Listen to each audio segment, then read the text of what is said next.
Just a couple of quick questions because we're running out of time.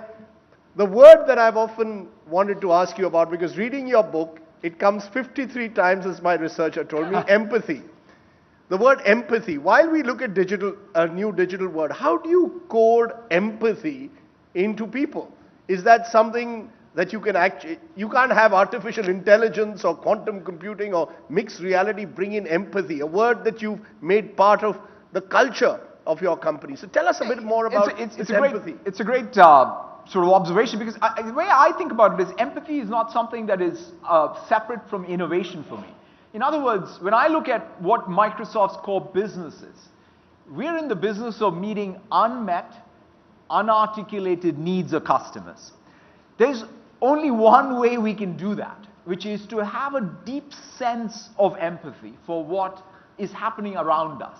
In some sense, that is the core to innovation. Now, the challenge, of course, is you can't go to work and say, let me turn on the empathy button.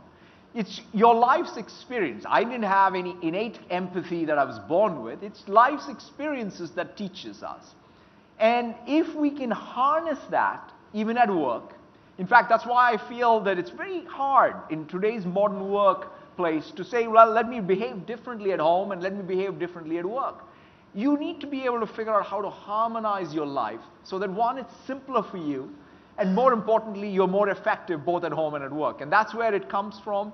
And I feel that it's core. It's not something that is sort of a separate from what our core business is. And you ended your presentation by using the word empowering India. I'm just wondering, India 2040, can you give a vision to this audience as you see it? Where will we be? And forget 2020. Forget Kalam. This is Satya Nadella saying, where is India 2040? That's look, here's how I'm a big believer. And as a technologist, the one thing that I try to shy away from is doing these predictions, because always you'll get them wrong. The specifics are going to be always out.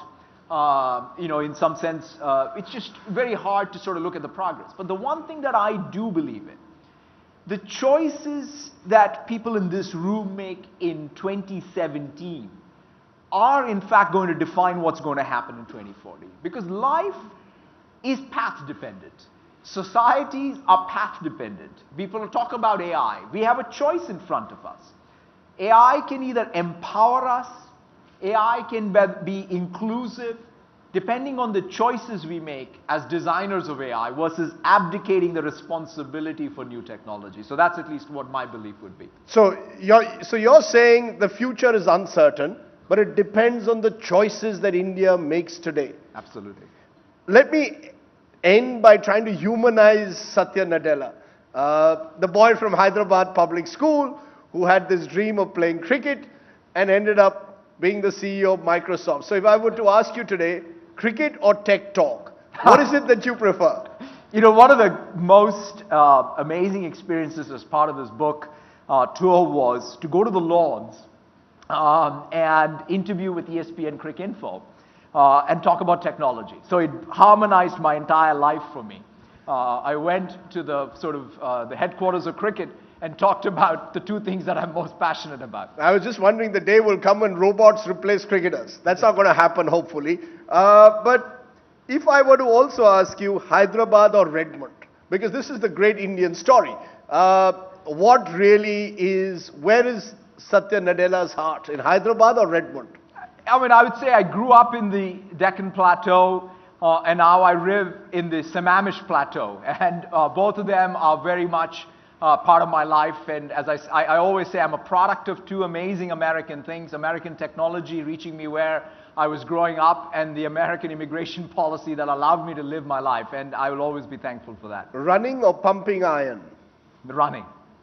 ML Jaisimha or Sachin Tendulkar? Oh, that's tough. But, look, I'm a Hyderabadi romantic at heart, and so ML Jaisimha. Your favorite Indian? Do you have a favorite Indian, someone who's inspired you all these years? Gandhi, there's no question. His life, his message, not only as an Indian, but as a global citizen, I think everything that he represented is so current. The next big thing in tech? I think the three things that I think about is really mixed reality, AI, and now it's a little out there with quantum. Is there a buzzy innovation app that is destined for failure, has a finite shelf life that you see, which is there amongst us today? Anytime you think that this is it, this is the final technology that you ever need, it has got finite shelf life. Your only weakness? I start lots of books, but I finish a few of them. And my final question, your wish for India and the world in 2018? I hope that we not only celebrate the amazing opportunity we have to create technology or use technology, but perhaps the currency of our times is going to be the surplus that gets created in and around us. How is it equitably being distributed? Because that's what creates stability in democracies like India or in the United States. That's what creates overall global prosperity in the long run. So I hope that we can crack the new models of growth that allow us to make progress. And you believe technology can do that? Technology can create a more equitable world, because you write about it in your book, and there is the worry in this country, will artificial intelligence mean reduction in jobs, or will it actually enhance the human factor? You sound optimistic, but there are a lot of people out there who are listening to you who will worry about artificial intelligence. What impact will it have? Can you give them a message of hope? I'm a great believer that technology is a tool. We as humans will have to make decisions. We as societies, governments, policymakers will have to make decisions on how do you use this technology to create the surplus. That's what's going to define whether we achieve equitable growth or not. Ladies and gentlemen, Thank you very Satya much. Nadella. Thank you very much. Thank you so much.